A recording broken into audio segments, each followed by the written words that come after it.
नमस्कार दोस्तों, कैसे हैं आप सभी लोग। आज की वीडियो में हम आपको बताने वाले हैं कि सुबह सवेरे उठकर सबसे पहले आपको क्या करना चाहिए जिससे आपका जीवन सुखी हो और समृद्धि हो। तो हिंदू धर्म में बताया गया है सुख और दुख को सकारात्मक और नकारात्मक ऊर्जा के द्वारा। कहते हैं कि अगर आपके आसपास सकारात्मक ऊर्जा हो तो आपको सुखी और समृद्ध होने से कोई नहीं रोक सकता। वहीं अगर नकारात्मक ऊर्जा का वास हो जाए तो आप दुखी और गरीब हो जाते हैं। तो सबसे पहले सुबह उठ के हमें ऐसा क्या करना चाहिए जिससे दिन भर हमारे जीवन में सकारात्मक ऊर्जा का संचार बना रहे और हमारा आत्मबल भी बढ़े। आपने अपने बड़े बुजुर्गों को कई बार कहते हुए सुना होगा कि सुबह उठ के सबसे पहले अपनी हथेलियों के दर्शन कर लीजिए, जो कि बिल्कुल सही भी है। जब से मैंने अपने जीवन में ये बदलाव किया है, जब से मैंने ये चीज़ें करनी शुरू की हैं, मुझे बहुत सकारात्मक ऊर्जा का संचार देखने को मिला है। तो मैंने सोचा मैं आप लोगों के साथ भी इसे साझा करती हूँ। तो हमें सबसे पहले सुबह उठकर दोनों हाथों को जोड़कर अपने इष्ट देव को याद करना चाहिए, अपने प्रभु को प्रणाम करना चाहिए और उसके बाद अपने हथेलियों के दर्शन करने चाहिए। ऐसा इसलिए करना चाहिए क्योंकि जब आप सुबह सोकर उठते हैं तो आपका शरीर सबसे ज़्यादा स्थिर होता है और आप दूसरों के प्रभाव में बहुत जल्दी आ जाते हैं। अगर कोई नकारात्मक ऊर्जा के प्रभाव में है तो आप उस ऊर्जा के प्रभाव में आ सकते हैं। इसलिए अगर आप अपने हथेलियों के दर्शन करेंगे तो आपका आत्मबल बढ़ेगा और आपके जीवन में सकारात्मक ऊर्जा का संचार होगा।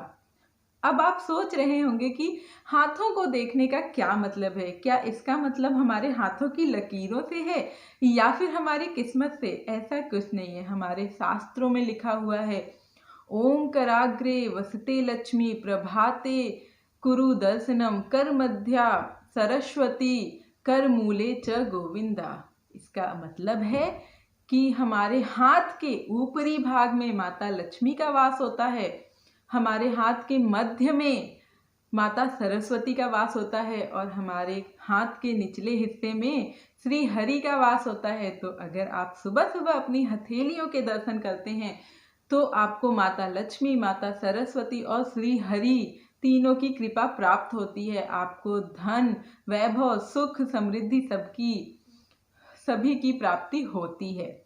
इसके अलावा इसका एक और अर्थ है कि हम परमात्मा से अपने कर्मों की पवित्रता और शक्ति की कामना करते हैं, क्योंकि संसार का सारा वैभव, शिक्षा, पराक्रम हाथों से ही तो मिलता है। हमारे हाथ कर्म करते हैं और किस्मत को बदलने की क्षमता भी रखते हैं। तो इसलिए सुबह उठकर आज से आप लोग भी हाथों के दर्शन जरूर किया करिए। इसके अलावा सुबह कुछ और कार्य भी करने के लिए हमारे धर्म में बताया गया है, जैसे कि सुबह उठकर बिस्तर से उतरते ही सबसे पहले धरती पर पांव नहीं रखना चाहिए। हिंदू धर्म में धरती को माता की उपाधि दी गई है और देवी तुल्य बताया गया है। ऐसा माना जाता है कि अगर सुबह उठकर आप धरती पे पैर रखते हैं तो धरती का अपमान करते हैं। इसलिए सुबह उठकर सबसे पहले धरती को हाथों से छुएं, माथे पे लगाएं और धन्यवाद करें उनका, और उसके बाद ही अपने पैरों को जमीन पर रखें। इसके अलावा कुछ चीज़ें भी हैं जो अगर आपको सुबह सुबह दिखाई दें तो आपका दिन अच्छा होने से कोई रोक ही नहीं सकता। जैसे कि शंख की आवाज़, मंदिर की घंटियों की आवाज़, नारियल, फूल, सफाई करता हुआ कोई व्यक्ति अगर आपको दिख जाए तो आपका दिन शुभ होना निश्चित है। एक चीज अब हमारे शास्त्रों में बताई गई है कि आपको सुबह उठकर सबसे पहले आईने में अपना चेहरा कभी नहीं देखना चाहिए। इसे बहुत बड़ा अपशगुन माना जाता है। इसके अलावा आपको सुबह उठकर नहाने के बाद पूजा जरूर करनी चाहिए। अगर आप पूजा नहीं कर पाते हैं, आपको देर हो रही है, आपको काम पे जाना है, तो कम से कम अगरबत्ती जलाएं। उतना भी नहीं कर सकते तो हाथ जोड़कर ईश्वर को प्रणाम करके जरूर घर से निकलें। इसके अलावा अगर आप शादीशुदा हैं तो अपने घर में मंदिर जरूर रखें और मंदिर को हमेशा साफ सुथरा रखें। इससे आपके जीवन में बहुत सकारात्मक ऊर्जा का संचार होगा।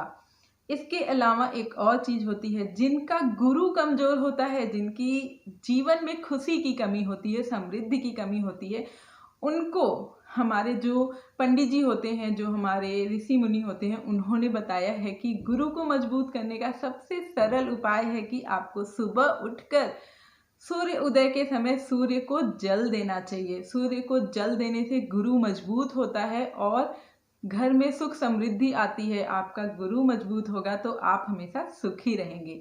आशा करती हूँ आपको ये वीडियो अच्छी लगी होगी। वीडियो अच्छी लगी है तो इसको लाइक कर दीजिए और अच्छी जानकारी सभी के साथ बांटनी चाहिए, तो इसलिए इस वीडियो को शेयर जरूर करिए। मेरे चैनल पे नए हैं तो चैनल को सब्सक्राइब कर दीजिए। रोज ऐसी ही अच्छी अच्छी वीडियोस देखने के लिए मिलते हैं और एक ऐसी अच्छी सी वीडियो में। तब तक के लिए नमस्कार। अपना और अपने परिवार का ध्यान रखिए, खुश रहिए। ईश्वर करें आप सभी का दिन शुभ हो।